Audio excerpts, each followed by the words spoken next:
அத்தியாயம் 7. அதிகாலையில் ஒலித்த காலிங் பெல்லின் கிர் என்ற ஓசையில் பிரபா கண் விழித்துக் கொண்டாள். ஏதேதோ எண்ணங்களால் இரவு வெகுநேரம் ஆகியும் தூக்கம் வராமல் புரண்டவள் சற்று முன்தான் கண்ணையர்ந்தாள். தூக்கமின்மை காரணமாக கண்கள் இரண்டும் எரிச்சலாக இருந்தது. கீழே பேச்சுக்குரல் கேட்பது போல தோன்றியது.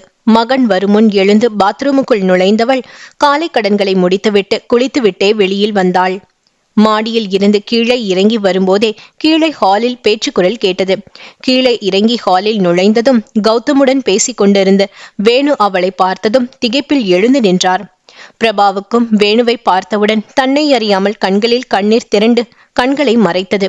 சில நொடிகள் தன்னை மறந்து நின்றவள் கண்ணீரை உள் இழுத்து கொண்டு கரகரத்த குரலில், "வாங்க வேணு" என்றாள். இவள் நிலையை விட பரிதாபமாய் இருந்தது வேணுவின் நிலைமை. பதிலே பேசாமல் அவளை வெறித்தவர் கௌதமின் பார்வையை உணர்ந்து ஒருவாறு சமாளித்து கொண்டு, "எப்படி இருக்கமா?" என்றார். நல்லா இருக்கேன். காஃபி குடிச்சிங்களா?" அதெல்லாம் ஆச்சு. உன் பையன் வந்த உடனே அவங்க பாட்டிக்கிட்ட சொல்லி காப்பி வாங்கி கொடுத்துட்டான்." பேச்சு அவள் வேலையை பற்றி திரும்பியது. அவள் வேலையை பற்றி அறிந்தவர், "இவ்வளவு பெரிய டாக்டர் என்று பெயர் வாங்கியிருக்க. உன்னோட சேவை நம்ம நாட்டுக்கு தேவைன்னு நீ உணரலையா? அல்லது பணம் தான் பெருசுன்னு எங்கேயே இருந்து விட்டாயா?" சற்று கோபமாகவும் வருத்தமாகவும் இருந்தது அவர் கேள்வி. "என்னை பத்தி நல்லா தெரிஞ்சு நீங்களே இப்படி கேட்டா நான் என்ன பண்றது?" "சரி, அதுக்கான பதில் என்கிட்ட இல்ல. உங்களுக்கு எத்தனை பசங்க அத சொல்லுங்க." "ஒரு பொண்ணு, ஒரு பையன். பொண்ணு டாக்டர், மாப்பிள்ளையும் டாக்டர். பொண்ணு MD பண்ணிக்கிட்டு இருக்கா. பையன் மெடிக்கல்ல படிக்க மாட்டேன்னு சொல்லிட்டான். அவன் மெக்கானிக்கல் இன்ஜினியரிங் படிச்சுட்டு வேலைக்கு போக மாட்டேன், சொந்த பிசினஸ் பண்ணணும்னு சொல்லிட்டு இருக்கான்." "கௌதமும் மெக்கானிக்கல் இன்ஜினியர் தான்." சொன்னார். பிசினஸ் தான் பாக்குறேன் என்று நேத்து என்கிட்ட பேசிட்டு இருந்தார்." "அவனுக்கு என்ன மரியாதை? சும்மா உங்க பையனை கூப்பிடுற மாதிரி கூப்பிடுங்க." "ஓகே தான், ஆனா புதுசா பாக்குறவங்க கிட்ட எப்படி அந்த மாதிரி கூப்பிட முடியும்?" என்று இழுத்தவுடன், "கௌதமே, நீங்க அம்மா சொல்ற மாதிரியே கூப்பிடுங்க அங்கிள். அப்படி கூப்பிடலாம் தானே?" என்று கேட்டான். அப்படி அவன் கேட்டவுடன், "அதுக்கு நான் கொடுத்து வச்சிருக்கணும், நீ அப்படியே கூப்பிடுப்பா" என்று நெகிழ்வுடன் சொன்னார். அதற்குள் மார்னிங் டிஃபன் ரெடியாகி இருக்கவே மூவரும் பேசிக்கொண்டே சாப்பிட்டனர். அம்மாவும் அவரும் பேசட்டும் என்று மனதில் கருதி கொண்டு வெளியில் வேலை இருப்பதாக கூறிவிட்டு கௌதம் வெளியேறிவிட்டான். அவன் சென்றதும் வேணுவை மாடி ஹாலுக்கு அழைத்து சென்று பேசிக் கொண்டிருந்தாள். வேணுவிடம் பேசிய பின் மனபாரம் கொஞ்சம் இறங்கிய மாதிரி இருந்தது பிரபாவுக்கு. மதிய உணவு சீக்கிரம் தயார் பண்ண சொல்லி இருந்தாள் மாமியிடம்.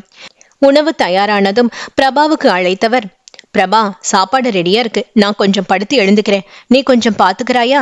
கூறி சென்றுவிட்டு படுக்க சென்று விட்டார். "நான் பாத்துக்கிறேன் மாமி, நீங்க கொஞ்சம் ரெஸ்ட் எடுங்க" என்றவள் வேணுவிடம், "நான் இங்க வரும்போது இந்த மாமியை கூட்டி வந்தேன். இப்ப எல்லாமே இவங்க தான் எனக்கு. நான் உண்மையிலேயே யாருக்காவது நன்றியோடு இருக்கணும்னா இவங்களுக்கு தான் இருக்கணும். இங்க வரும்போது கௌதம் 5 அல்லது 6 மாத குழந்தை. இவங்க துணை இல்லைனா அவனை வளர்த்து ஆளாக்கி இருக்க முடியாது. சரி வாங்க வேணும், சாப்பிட போகலாம்" என்றாள்.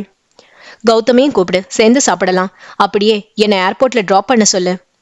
"ஷோர் ஷோர்" என்றவள் கௌதமுக்கு அழைத்தாள். "என்னம்மா?" என்றவனிடம், "கொஞ்சம் சீக்கிரம் வாப்பா, அங்கிள் சாப்பிட்டுட்டு ஏர்போர்ட் போகணும்னு சொல்றார். கொண்டு போய் டிராப் பண்ணிட்டு வந்துடு." "ஓகேம்மா, இதோ 10 மினிட்ஸ்ல வந்துடுறேன்" சொன்ன மாதிரியே வந்துவிட்டான். "அப்போ பிரபா, நீ எப்ப இந்தியா வர?" வேணு வினவினார். "அவசியம் ஏற்பட்டால் ஒழிய நான் இந்தியா வரது இல்லைன்னு நினைச்சிருக்கேன், பாப்போம்" என்று பதிலளித்தாள்.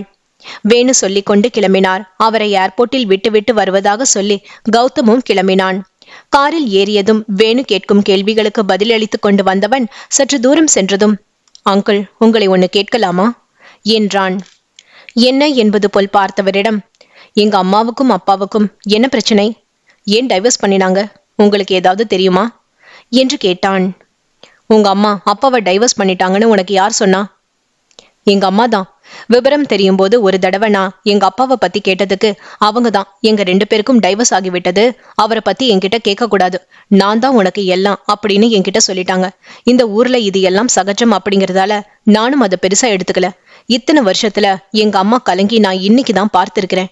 அதனாலதான் எங்க அப்பாவை பத்தி உங்களுக்கு தெரியுமான்னு கேட்டேன்" என்று சொன்னான். "உங்க அப்பாவை எனக்கு தெரியும் அப்படின்னு வச்சுக்கோயேன். அப்படின்னா நீ என்ன செய்வ?" என்று எதிர்கேள்வி கேட்டார். "நீங்க எங்க அப்பாவை பத்தி சொன்னா அவர்கிட்ட போய் இப்படி ஒரு மனைவியை எதுக்கு டைவர்ஸ் பண்ணினீங்க அப்படின்னு கேட்பேன்." "ஓ" என்று யோசித்தவர், "அப்போ ஒண்ணு செய் கௌதம், நீ இந்தியா வந்து உங்க அப்பாவை கண்டுபிடி. நீ கேட்க நினைக்கும் கேள்விய அவரிடம் கேட்கலாம். நான் 2 சத்தியம் உங்க அம்மாவுக்கு பண்ணி கொடுத்திருக்கேன். அதை மீற முடியாது. ஆனா நீ இந்தியா வந்துட்டா வேற வழியில உங்க அப்பாவை கண்டுபிடிக்க என்னால உதவ முடியும். நீ 2 நாள் யோசிச்சு எனக்கு ஃபோன் பண்ணி உன் முடிவை சொல்லு. நீ இந்தியா வர்றது கன்ஃபார்ம் அப்படின்னா அதுக்கு நான் வழி சொல்றேன். இப்ப நான் கிளம்புறேன். ஆனா நான் எதிர்பார்க்கறது என்னன்னா, நீ இந்தியா வரணும். உன் தாய் நாட்டை பார்க்கணும். உன் தாய் வாழ்க்கையை மீட்கணும். உன்னால மட்டும்தான் அதை செய்ய முடியும். நானா உனக்கு சொன்னாதான் தப்பு. அதையே நீயா தெரிஞ்சுக்கிட்டா என்ன செய்ய முடியும்? நான் சொல்ல வருவது உனக்கு புரியும் என்று நினைக்கிறேன் என்று சொன்னவர் தன்னுடைய லேண்ட்லைன் நம்பரையும் கொடுத்துவிட்டு அவனை இறுக தழுவி விடை பெற்றார். வழியெல்லாம் யோசனையிலேயே வந்தவன் வீட்டுக்கு வந்ததும் அம்மாவிடம், அம்மா உங்ககிட்ட ஒன்னு கேட்கலாமா? என்ன என்பது போல் பார்த்தவரிடம், வேணு அங்கிள் உங்களுக்கு எப்படி தெரியும்? அவன் கேள்வியில் ஒரு பொருள் மறைந்திருப்பது போல் பிரபாவிற்கு தோன்றியது. என் காலேஜ் சீனியர், எனக்கு பிரதர் மாதிரி. அப்ப உங்களை பற்றி அவருக்கு எல்லாம் தெரியும், அப்படித்தானே? இப்ப என்ன தெரியணும் கௌதம் உனக்கு? நேரடியாக மகனிடம் கேள்வி கேட்டாள். இல்ல, நீங்க ஏன் இந்தியாவுக்கு போக விரும்பல? அதுக்கு அப்பா தான் காரணம் என்றாலும் டைவர்ஸ் ஆன பிறகு அவருக்கு உங்க வாழ்க்கையில தலையிட உரிமை இல்லையே. நீங்க அந்த மாதிரி யாருக்கும் பயப்படுற கேரக்டரும் கிடையாது. அப்புறம் ஏமா உங்க வேறையும் உறவுகள் யாரையும் எனக்கு காண்பிக்க மறுக்கிறீங்க? அப்ப நீங்க ஏன் என்ன இந்த அமெரிக்கா கல்ச்சர்ல வளர்க்கல? பார்த்து பார்த்து எனக்கு உங்க தாய்மொழியை கத்து கொடுத்திருக்கீங்க. உங்க பண்புகள் கத்து கொடுத்திருக்கீங்க. உனக்கும் அதுதாண்டா தாய்நாடு அப்படின்னு சொல்லி சொல்லி வளர்த்திருக்கீங்க. எல்லாவற்றையும் விட மேலா அங்குள்ள பெண்கள் எப்படிப்பட்டவங்க, அவங்க எப்படி கணவன் குழந்தைன்னு என்ற குடும்பம் வட்டத்துக்குள் தன் அன்பால் அந்த குடும்பத்தை அனுசரிச்சு போறவங்க என்பதை எல்லாம் சொல்லி வளர்த்திருக்கீங்க. நீங்களும் அப்படித்தானமா இருக்கீங்க. உங்ககிட்ட என்ன குறை உங்க கணவருக்கு? எனக்கு புரியலமா. உங்களை மாதிரி ஒரு பொண்ணு மனைவியா வர கொடுத்து வச்சிருக்கணும். இந்த 25 வருஷமா உங்க பையனுக்காக நீங்க தவசி மாதிரி ஒரு வாழ்க்கை வாழ்றீங்களே, அந்த வில்சன் உங்களை மேரேஜ் பண்ணிக்கணும்னு கேட்டப்ப எல்லாம் மறுத்து விட்டீங்களே, ஏன்? அவன் ஒவ்வொரு கேள்வியாய் கேட்க கேட்க சிலையாய் இறுக்கி போய் நின்றாள். இப்பவும் உங்களை வருத்தப்பட வைக்கணும்னு நான் இதை கேட்கலமா. உங்க தனிமையை போக்க முடியுமான்னு பாக்குறேன் என்றான். எனக்கு ஒரு தனிமையும் இல்லடா. I love my profession Gautham. Don't feel with guilty. உனக்கு ஒரு மேரேஜ் ஆயிடுத்துனா மருமகளோட என் பொழுது நல்லா போயிடும். அதுவும் உனக்கு குழந்தைகள் பிறந்து விட்டது என்றால் என்னோட நாள் முழுவதும் அவங்களோட நான் கழித்து விடுவேன் கௌதம். என்ன உனக்கு பொண்ணு பார்க்கலாமா என்றாள். அமெரிக்க பொண்ணு பார்க்க போறீங்களா அல்லது இந்திய பொண்ணா? உனக்கு எப்படிப்பட்ட பொண்ணு வேணும் சொல்லு என்று பரபரத்தாள். எனக்கு இந்திய பொண்ணுதான் வேணும் என்றான் தெளிவுடன். பார்த்துடலாம். இங்க உள்ள இந்தியன் ஃப்ரெண்ட்ஸ் அல்லது இங்க உள்ள அசோசியேஷன்ல சொல்லி வச்சா அவங்க தகவல் கொடுப்பாங்க என்றாள் மலர்ச்சியாக. எப்படிமா, இங்கேயே பிறந்து இங்கேயே வளர்ந்த இந்திய வம்சாவளி பெண்களா என்று தன் கண்களை சுருக்கி வினவினான். ஆமா, அப்படி பெண்கள் இங்க நிறைய பேர் இருக்காங்கடா. எனக்கு அப்படிப்பட்ட பெண்கள் யாரும் வேண்டாம். அவர்கள் எல்லாரும் வம்சாவளி வேண்டுமானால் இந்தியராக இருக்கலாம். ஆனால் வளர்ந்த முறையில அப்படியே இந்த நாட்டின் வாரிசாகத்தான் இருப்பார்கள். எனக்கு இந்தியாவிலேயே பிறந்து அங்கேயே நமது கலாச்சாரத்தில் வளர்ந்த பெண்தான் வேண்டும் என்றான் அதிரடியாக. ஒரு நிமிடம் பிரபாவின் முகமே திகைத்து போனது. அது முடியாதே கௌதம். அங்கேயே பிறந்து வளர்ந்தவர்கள் இங்கேயே வளர்ந்த பையனுக்கு பெண் கொடுக்க தயங்குவார்கள். ஏனெனில் இங்கே வளர்ந்த பையனின் கல்ச்சர் எப்படி இருக்குமோ என்று பயப்படுவார்கள். அப்போ நான் அங்க போறேன். அங்க கொஞ்சம் வருடம் இருந்து எனக்கேற்ற பெண்ணா பார்த்து கல்யாணம் செய்து கொள்கிறேன். நீங்களும் என்னோட வாருங்கள் என்றான் தீர்மானமாக. திடீரென்று எப்படிடா முடியும் என்று அவனை தடுக்க பார்த்தாள். எல்லாம் முடியுமா? முடிக்கணும் என்று நினைத்தால் அது எப்படிப்பட்ட வேலையாயிருந்தாலும் முடியும் என்று எனக்கு ஒருவர் சொல்லிக் கொடுத்திருக்கிறார்கள். யாருடா அது? எனக்கு தெரியாமல்.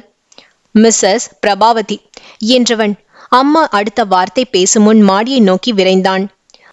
மகன் சென்றதும் அப்படியே சக்தியெல்லாம் வடிந்தது போல் அங்கிருந்த சோபாவில் அமர்ந்த பிரபா, கடவுளே, இனி இவனை தடுத்து நிறுத்த முடியாதே. இனி என்னென்னலாம் தன் வாழ்வில் பார்க்க நேரிடுமோ என்று எண்ணி கலங்கினாள். கொஞ்ச நேரம் கழித்து எழுந்து வந்த மாமி, என்ன பிரபா, வந்தவர் போயிட்டாரா? நீ ஏன் இப்படி இருக்கிறாய் என்று கேட்டுக்கொண்டே வந்து அங்கிருந்த சோபாவில் அமர்ந்தார். ஒண்ணுமில்ல மாமி, ஏதோ நினைத்து கொண்டேன். அப்படியே உட்கார்ந்து விட்டேன். வாங்க சாப்பிடலாம் என்று எழுந்து உள்ளே சென்றாள். வேணு இந்தியா சென்ற 2வது நாளே அவரது வீட்டு லேண்ட்லைனில் அவரை அழைத்தான் Gautham. Uncle, I am Gautham speaking. How are you uncle? Yeah I am fine Gautham. How is your mother? Fine uncle. நான் ஒரு முக்கியமான விஷயமா உங்ககிட்ட பேசணும் அங்கிள். இப்போ நீங்க ஃப்ரீயா? எஸ், சொல்லுப்பா. நான் இந்தியா வரதுன்னு முடிவு பண்ணிட்டேன். Very good, fine. எப்போ வர? பட் அங்கிள், நான் டூரிஸ்டாக வர விரும்பல. நான் அங்க என்னோட பிசினஸ பண்ணலாம்னு நினைக்கிறேன். அதான் உங்ககிட்ட ஐடியா கேட்கலாம்னு ஃபோன் பண்ணினேன். ஓ, அப்படியா? அப்போ ஒரு 2 நாள் டைம் கொடு. ஒரு ஐடியா பண்ணிட்டு நான் உன்னை கூப்பிடுறேன் என்று சொல்லி போனை வைத்தார். அடுத்த 2 நாட்களில் வேணு கௌதமை அழைத்தார். கௌதம், என் சன்னும் மெக்கானிக்கல் இன்ஜினியர் தான், தெரியும் இல்லையா? அவனும் பிசினஸ் தான் பண்ணணும்னு சொல்லிட்டு இருக்கான். உன்னோட பிசினஸை இந்தியாவில் நீ டெவலப் பண்ணு. என் சன்னும் நீயும் பார்ட்னராக இருங்க. என்ன சொல்ற? Yes, this is good idea. அப்படியே பண்ணலாம். ஓகே, என் சன் பெயர் வினோத். இப்ப அவனை உன்கிட்ட பேச சொல்றேன். நீங்க 2 பேரும் பேசிக்கோங்க. இங்க பிசினஸ் ஆரம்பிக்க என்னென்ன ஃபார்மாலிட்டிஸ் உண்டோ அத்தனையும் அவன் பார்த்து வைப்பான். எல்லா ஏற்பாடும் பண்ணிட்டு உன்கிட்ட சொல்றேன். நீ இங்க கிளம்பி வா என்றவர் தன் மகனை அழைத்து விவரம் சொல்லி போனை அவன் கையில் கொடுத்தார்.